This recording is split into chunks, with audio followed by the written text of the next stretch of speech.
Anjing ini sangat mesum. Setiap Owen dan Jenny mantap-mantap, ia akan menatap mereka. Pasutri ini akhirnya mengirimnya ke sekolah anjing. Tapi, ternyata, ia mengabaikan pelatih. Pelatih sangat marah, dan meniup peluit untuk memperingatkannya. Semua anjing akan patuh padanya setelah disemprit.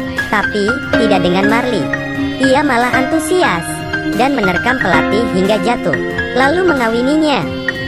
Merasa marah dan malu, pelatih mengeluarkannya. Owen bilang, dulu Marley hanya mengawini anjing Chow. Mungkin karena rambutmu yang mirip dengan anjing Chow. Istrinya, Jenny tertawa. Sesampainya di rumah, Owen menegur Marley karena mesum. Jenny menyarankan untuk mengebirinya saja. Di perjalanan ke dokter hewan, Owen menghibur Marley. Tapi, Marley tahu rencana mereka, dan lompat dari jendela mobil. Akhirnya, jadi begini. Oi, pasang talinya. Sudahlah, lagi pula ia sebentar lagi ia jadi kasir. Ini juga salah mereka karena mau hemat. Saat memilih anak anjing, semuanya seharga 10 juta. Hanya dia saja yang 3 juta. Mukanya juga lucu dan imut, murah dan sehat. Pasutri itu akhirnya memilih Marley.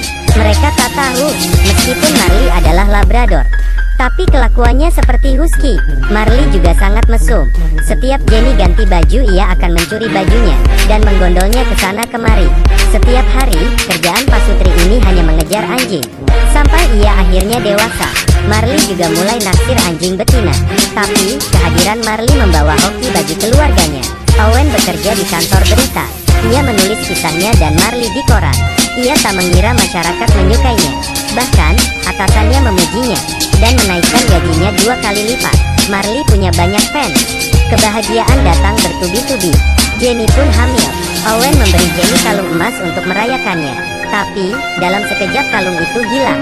Ternyata, Marley cemburu dan membawa kalung itu lari. Owen dan Jenny berusaha mengambilnya, tapi Marley malah menelannya. Akhirnya, setiap hari Owen mengawasi tahi Marley. Suatu hari, kalung itu pun akhirnya keluar. Saat periksa ke dokter, dokter memuji keindahan kalung Jenny. Tapi, saat mereka bertanya jenis kelamin si janin, dokter bilang ada yang salah.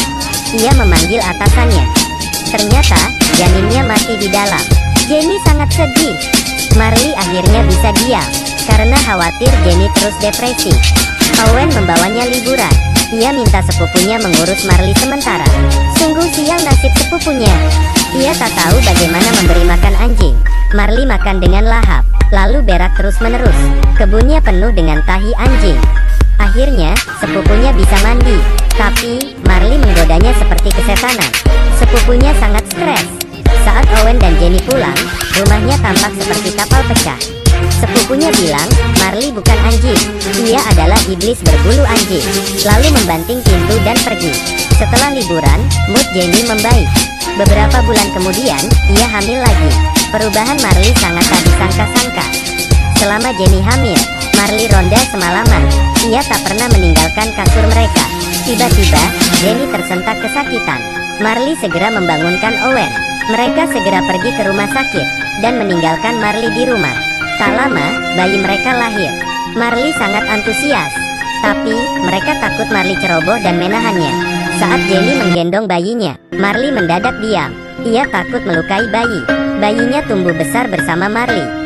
Beberapa tahun kemudian, Owen naik pangkat. Mereka pindah rumah. Jenny sekarang sudah punya 3 anak.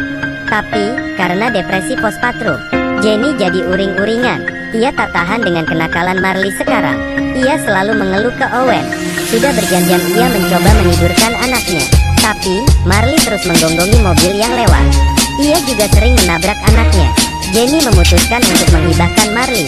Owen akhirnya memberikan Marley ke rumah temannya. Tapi, Jenny menyesal saat melihat Marley tidak pulang lagi. Ia merasa semua ini adalah salahnya. Ia bukan ibu yang baik. Jauh di lubuk hatinya, ia telah menganggap Marley seperti keluarga. Owen masih terus menulis cerita mereka dan Marley. Ia tak mengira artikelnya dilihat oleh koran New York Times. Mereka menghubungi Owen. Akhirnya, mimpi Owen untuk bekerja di New York Times tercapai. Mereka pindah rumah lagi. Anak-anak Owen juga sudah besar, tapi Marley jadi renta. Hari ini, Owen sadar kalau langkah Marley terlatih-tatih. Tak lama, Marley kabur dari rumah. Sepertinya ia merasa kalau ajal sudah menjemputnya.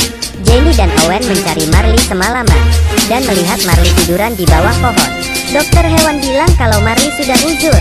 Ia hanya punya kemungkinan hidup 10% untuk melewati malam ini. Lalu menyuruh mereka bersiap. Tapi, Owen ngotot kalau Marley bukan anjing biasa. Ia percaya Marley tidak apa-apa. Betul saja, esoknya, dokter menelepon dan berkata Marley sudah sembuh. Seperti biasa, ia menjemput adik-adiknya pulang sekolah. Owen juga mulai sering menemani Marley. Tapi, Marley tak selincah dulu.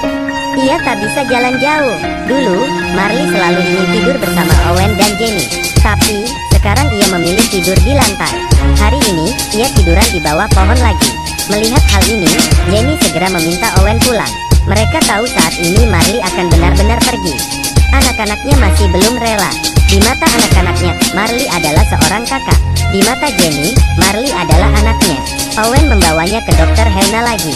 Tapi kali ini, berdiri pun Marley tak sanggup. Saat Owen membelainya, mata Marley perlahan terpejam. Setelah kepergian Marley, Owen menguburnya di bawah pohon depan rumah. Supaya setiap hari ia bisa melihat keluarganya. Setiap anak mengubur sebuah surat. Jenny menghadiahkan kalungnya ke Marley, karena kalung ini sangat bermakna baginya. Meski tampaknya memelihara anjing menyenangkan, tapi ternyata repot juga. Kalau mau memelihara anjing, pertimbangkan matang-matang. Jangan sampai membuang mereka. Karena di hati anjing, kita adalah segalanya. Kalau kalian memelihara anjing dengan baik, maka keluarga kalian akan bahagia, dan rezeki akan mendatangimu. Seperti Owen di film. Meski Marley nakal, ia tak pernah ingin membuangnya. Owen terus mencintai dan menjaganya. Marley juga mengubah hokinya. Jadi, kebaikan akan berbuah kebaikan juga.